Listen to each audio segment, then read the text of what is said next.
In June of 1970, a street vendor named Consuelo Barrera arrived at Estadio Azteca in Mexico City with a cart loaded with 200 handmade felt pennants, 40 liters of agua fresca, and the equivalent of $12 in starting capital borrowed from her sister the night before.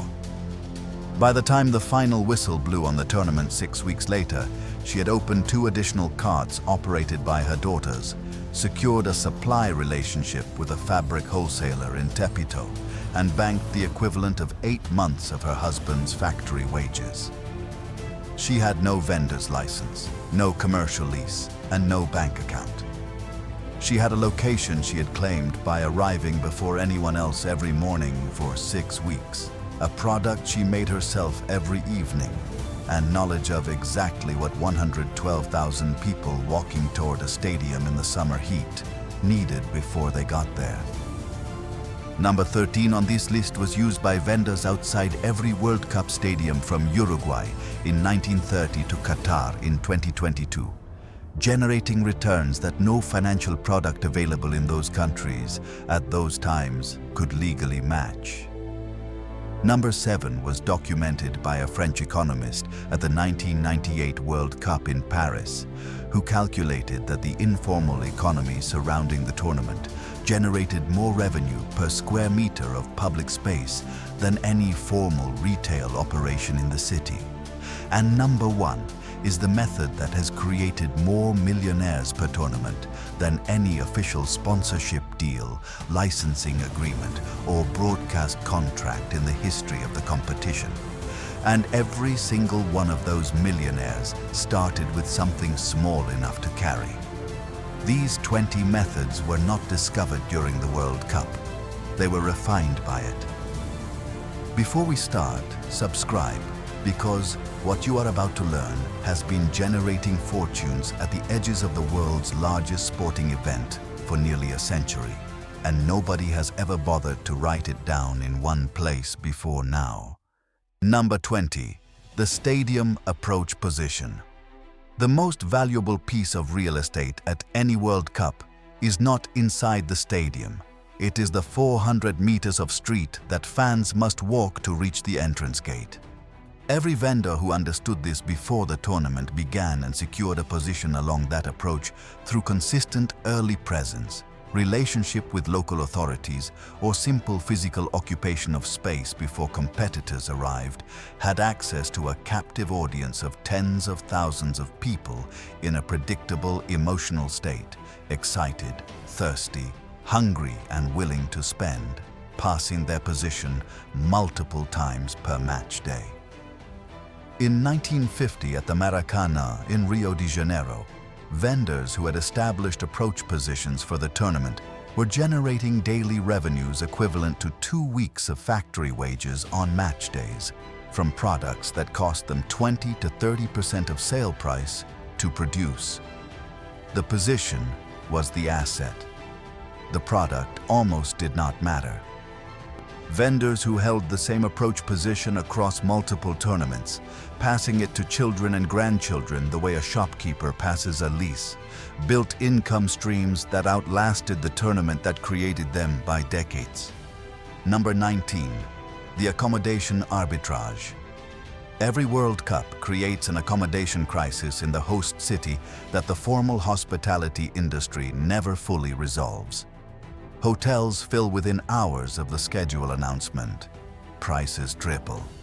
And the gap between what arriving fans need and what the formal market provides becomes the most reliable profit opportunity available to any local family with a spare room, a spare house, or a connection to someone who has one. In 1966 in England, families in London, Birmingham and Liverpool who rented rooms to World Cup visitors earned the equivalent of 2 to 3 months of household income across the 6-week tournament period, entirely in cash, with no licensing requirement, no tax obligation anyone enforced, and no capital investment beyond the beds they already owned.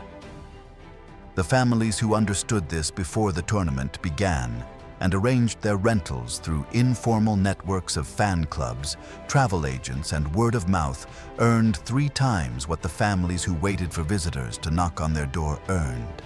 The principle was not hospitality, it was timing. The families who understood what the tournament would create before it arrived captured the margin that the families who waited discovered too late. Number 18. The souvenir supply chain. Official World Cup merchandise has been licensed, controlled, and aggressively protected since the 1970s. Everything before that was open market. And even after licensing was introduced, the gap between the official merchandise price and the price that a locally manufactured alternative could be sold for at the stadium approach has never closed enough to eliminate the profit opportunity for informal producers. In 1978 in Argentina, workshops in Buenos Aires neighborhoods were producing unofficial team scarves, pennants, and badges at costs of 2 to 3 pesos each and selling them through street vendors at 12 to 15 pesos. In a tournament where the official licensed merchandise started at 30 pesos and was only available at official retail locations away from the stadium. The workshops that had established supplier relationships with vendors before the tournament began sold out their production before the group stage ended. The vendors who sourced from them earned margins that the official merchandise dealers could not approach because the official dealers had licensing fees, retail rents, and minimum pricing agreements that the informal supply chain had none of. The supply chain, not the product, was the business. Number 17. The currency exchange intelligence operation. Every World Cup brings hundreds of thousands of foreign visitors carrying foreign currency into a host country where they do not know the real exchange rate, the real denomination of local prices, or the relative value of what they are being offered. In 1982 in Spain, informal currency exchangers operating in the streets around the stadiums in Barcelona, Madrid, and Seville were offering rates that appeared favorable to arriving foreign visitors, but that built in margins of 8 to 15% above the official bank rate in transactions that were completed in seconds before the visitor had time to calculate what had actually happened. The most sophisticated operators were not cheating their customers in any crude sense. They were providing a genuine service, immediate exchange without queues or paperwork, at a price that reflected the value of that convenience to someone who had just arrived from a long journey and needed local currency immediately. The margin was the information asymmetry between what the operator knew about exchange rates and what the visitor knew. Every visitor who used the service got local currency. The operator got a consistent 10% return on every transaction with zero capital at risk. Number 16. The transportation network gap. In every World Cup host city in history, the gap between the official public transportation system's capacity and the actual transportation demand created by the tournament has been filled by informal operators who understood the gap before it appeared and positioned themselves to fill it. In 1970 in Mexico City, private car owners who offered rides from the city center to the Azteca before the match and back afterward were earning 50 to 80 pesos per round trip at a time when a taxi driver earned 40 pesos for a full day's work, because the official taxi fleet was overwhelmed and the metro had not yet been built. The operators who had organized themselves into informal dispatch networks so that arriving fans could find them reliably rather than by chance earned 3 to 4 times what the unorganized individual drivers earned, because reliability was worth more than the ride itself to a visitor who did not know the city. In 1994 in the United States, informal shuttle operators serving stadiums in New Jersey, California, and Texas earned more per day during the tournament than many small formal transportation businesses earned in a month. Here is where things get interesting. The methods above were about capturing the immediate spending of visitors passing through. The ones below are about how the most financially sophisticated participants in the informal World Cup economy built lasting capital from a 6-week window of opportunity, how they converted a temporary event into a permanent economic advantage. This is the part of World Cup economics that the official histories of the tournament never discuss, because it happened entirely outside the official economy and left almost no paper trail. Number 15. The food production scale-up. The World Cup creates a temporary but enormous increase in demand for food in host cities that the formal restaurant industry, constrained by fixed seating capacity and licensing requirements, cannot fully satisfy. The informal food operators who understood this before the tournament and scaled their production in advance captured the demand that the formal operators could not. In 1986 in Mexico City, women who had operated taco and tamale operations from their homes for years preceding the tournament converted their home kitchens into full production operations for the duration, hired family members as vendors, and stationed those vendors at strategic points around the stadium approach routes. The most organized operations were producing and selling 400 to 600 units of food per match day at margins of 60 to 70% on ingredient costs.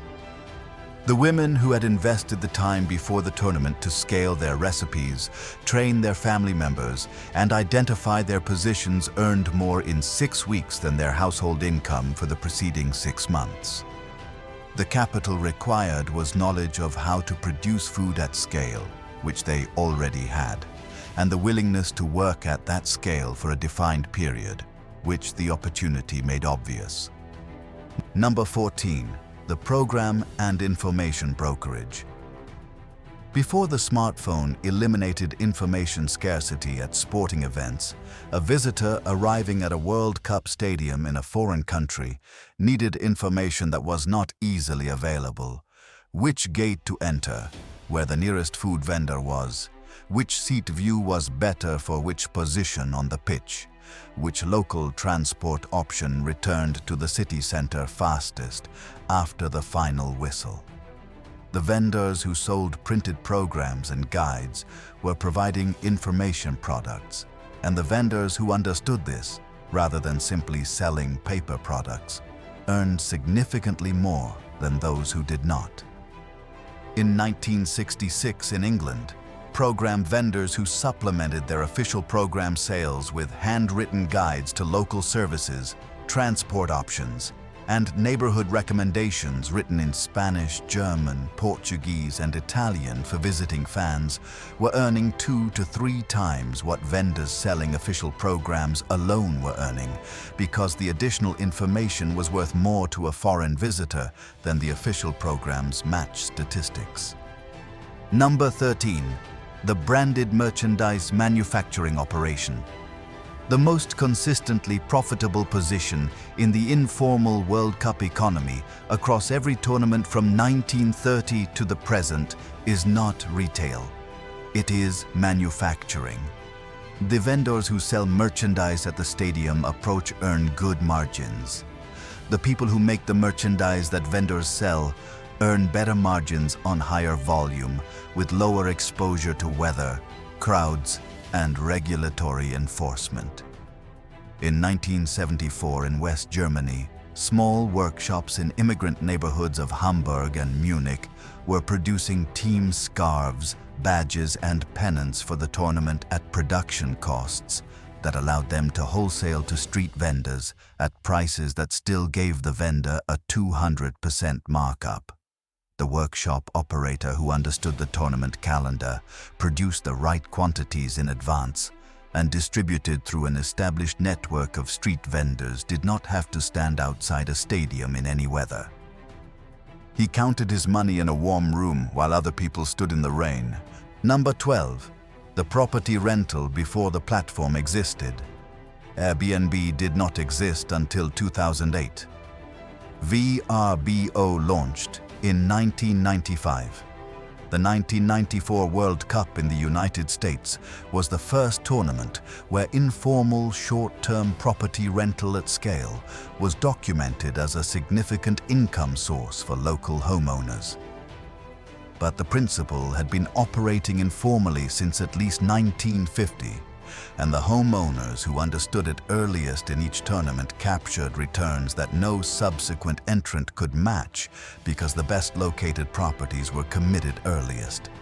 In 2010 in South Africa, homeowners in Cape Town and Johannesburg neighborhoods adjacent to stadiums who had listed their properties through informal networks months before the tournament began were generating $200 to $400 per night for properties that rented normally at $30 to $50 per night. The ones who waited until the tournament began found that the arriving visitors had already committed to accommodation. The ones who had listed 6 months before the tournament began had their properties fully booked before the draw was made. Number 11. The skill rental operation. Every World Cup brings to the host country tens of thousands of foreign visitors who need skills the formal economy cannot quickly provide at the price and timing they need.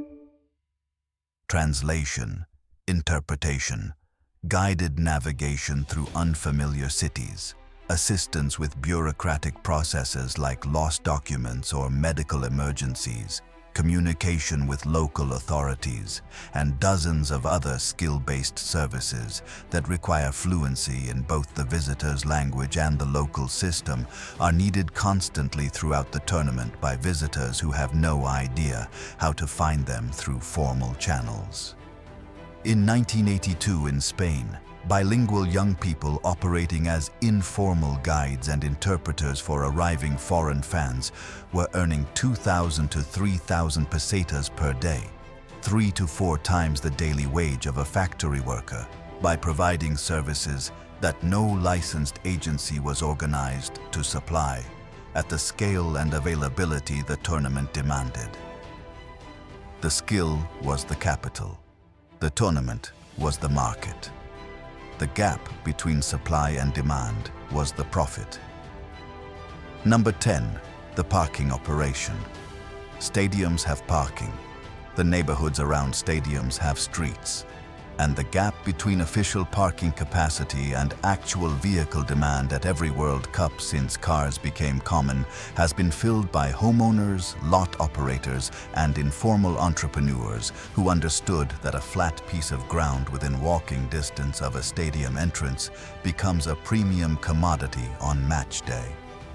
In 1994 in the United States, homeowners in residential neighborhoods within a half-mile of the Rose Bowl in Pasadena, Giant Stadium in New Jersey, and the Pontiac Silverdome in Michigan were charging $20 to $40 per vehicle to park on their lawns, driveways, and front yards on match days, generating $500 to $2,000 per match day from assets that cost them nothing to provide beyond the decision to offer them. The most organized operators communicated their availability through handmade signs placed weeks before the tournament, building a regular customer base among repeat visitors before the competition for available spaces became acute. Number 9. The broadcast relay operation. Before satellite television was universal and before streaming eliminated the need for physical gathering around screens, every World Cup created demand for communal viewing spaces in cities and towns around the world that were not host cities. The operators who understood this demand and created viewing spaces, whether a cafe owner who installed a large screen, a community hall operator who opened his space, or an entrepreneur who rented a space and a television specifically for the tournament, were operating temporary businesses with extremely high margins. In 1966 in Italy, bar owners who had installed televisions the year before the tournament specifically to capture World Cup viewing traffic reported revenue increases of 300 to 400% during match hours compared to equivalent periods in non-tournament years. The capital required was the television, and the understanding that thousands of people would want to watch a match together in a space outside their homes. The operators who made that investment before the tournament arrived captured the audience that the operators who waited could not serve. Number 8. The betting information network. This is the method that generated the highest returns per unit of time invested at every World Cup where it operated. And it operated at virtually every World Cup from 1930 through at least 2006 before the smartphone made the information it provided freely available to everyone. The World Cup betting markets in host cities during the tournament were operated by formal bookmakers, where legal by informal operators, where they were not. And the edge in those markets belonged to anyone who had genuine information about team fitness, lineup decisions, weather conditions at specific stadiums, and the physical state of players that the betting line had not yet incorporated. The networks that aggregated this information from trainers, journalists, stadium staff, and team support personnel and distributed it to bettors before the market adjusted were operating what modern finance would call an information arbitrage. The information had a shelf life of hours. The returns for acting on it before the market caught up were occasionally extraordinary. Number 7. The street economy documentation gap. The French economist who studied the informal economy around the 1998 World Cup in Paris calculated that the informal vendors, service providers, accommodation operators, and transportation entrepreneurs operating outside the official tournament economy generated aggregate revenues of approximately 180 million francs across the tournament period, a figure that the official tournament economic impact studies had not counted because they were not looking for it. The individual operators in that informal economy had no idea they were part of a 180 million franc economic phenomenon. They were solving the specific problem in front of them, a customer who needed something they could provide at a price the customer was willing to pay. The gap between what the formal economy was offering and what arriving visitors actually needed was the opportunity. The operators who identified specific gaps before the tournament began and positioned themselves to fill them were not entrepreneurs in any sophisticated sense. They were people paying attention to what was about to be needed and making sure they were there when it was. Number 6. The post-tournament asset conversion. This is a method that the most financially sophisticated informal World Cup operators discovered not during the tournament, but immediately after it. The infrastructure built for a World Cup, the temporary markets, the vendor networks, the accommodation relationships, the transportation routes, and the customer bases established during 6 weeks of intensive commerce did not need to disappear when the tournament ended.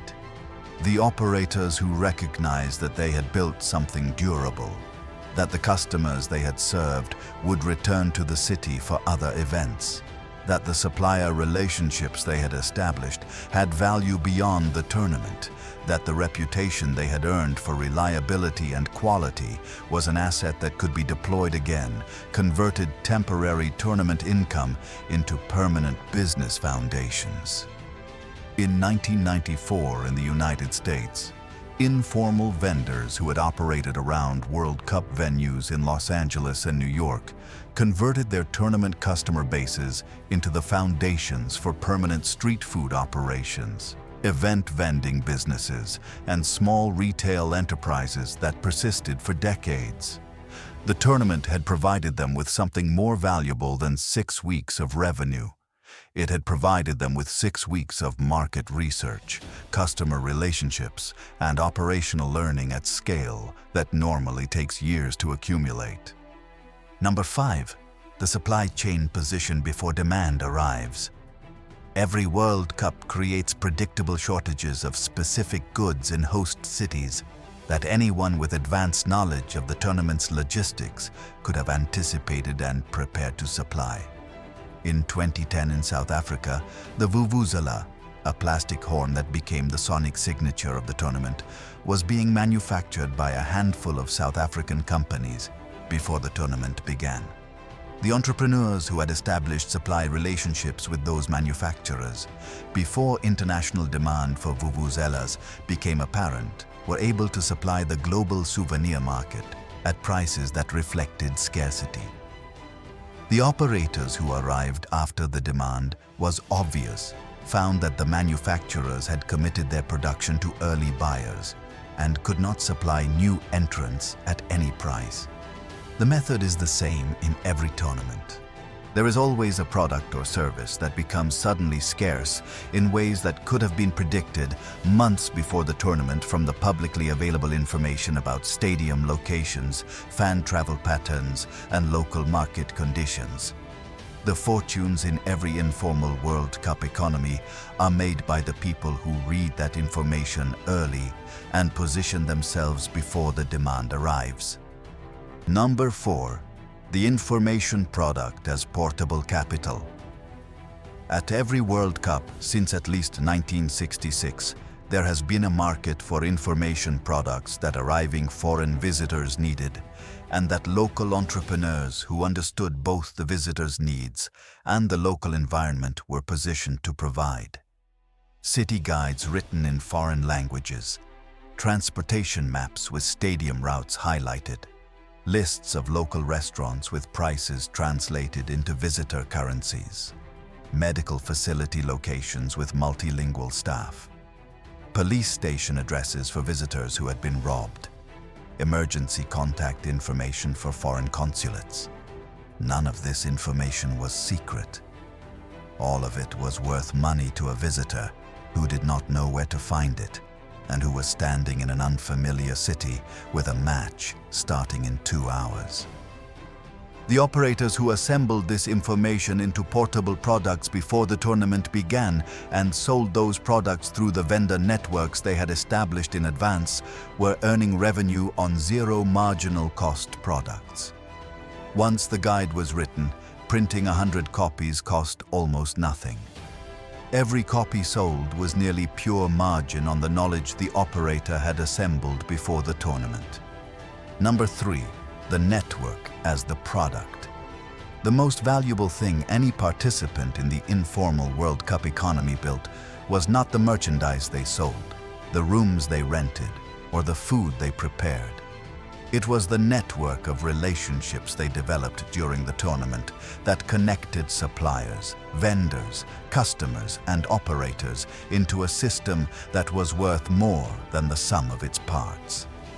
In 1986 in Mexico City, the most successful informal operators at the World Cup were not the individual vendors with the best products or the best locations. They were the organizers who had assembled networks of vendors, suppliers, and service providers before the tournament began, and who directed that network's activity during the 6 weeks of competition. The organizer who connected a manufacturer of unofficial merchandise with 20 street vendors and coordinated their positioning around the stadium approach routes earned a margin on every transaction in the network without making or selling anything herself. The network was the business. The tournament provided the market for the network to serve. The skill that created lasting wealth was not the ability to make or sell a product. It was the ability to see how all the pieces fit together before anyone else and to assemble them in advance of the demand that would make them valuable. Number 2. The tournament as a market research operation. This is the method that the most sophisticated long-term participants in the informal World Cup economy used, and it is the one that generated the least immediate return and the highest long-term return of any method on this list. The families and entrepreneurs who treated the World Cup not primarily as an income event, but as a 6-week intensive research operation into what large numbers of international visitors needed and would pay for, and then used that research to build permanent businesses, generated wealth that outlasted the tournament by decades. In 1994 in the United States, a Mexican-American family in Los Angeles who operated a food cart at the Rose Bowl during the tournament observed that European visitors were consistently seeking specific food products they could not find in the American food landscape and were willing to pay premium prices for quality equivalents. The family spent the following 2 years developing those products for the retail market. By the time the 1998 tournament was held in France, they were supplying specialty food products to retail stores in 3 states. The World Cup had not made them wealthy. The research they conducted during the World Cup and the action they took based on that research had made them wealthy. The tournament was the classroom. The business was the degree. Number 1. The understanding that a temporary concentration of demand is a permanent business opportunity in disguise. This is the insight that every method on this list is a variation of, and it is the one that the formal economy consistently fails to teach, because the formal economy is organized around permanent structures and cannot easily see the value in temporary ones. The World Cup creates, for 6 weeks in every 4 years, the most concentrated and predictable demand environment that exists in the global economy. Hundreds of thousands of people with money to spend in an unfamiliar place, in a heightened emotional state, needing things that the formal economy cannot fully provide at the speed and scale they need them. Every single person on this list who made a fortune in that environment understood one thing that their neighbors did not: that a temporary concentration of demand, if you position yourself correctly in advance, is not a temporary opportunity. It is a demonstration that the demand exists, that you can serve it, and that the knowledge and relationships and systems you build serving it do not disappear when the tournament ends.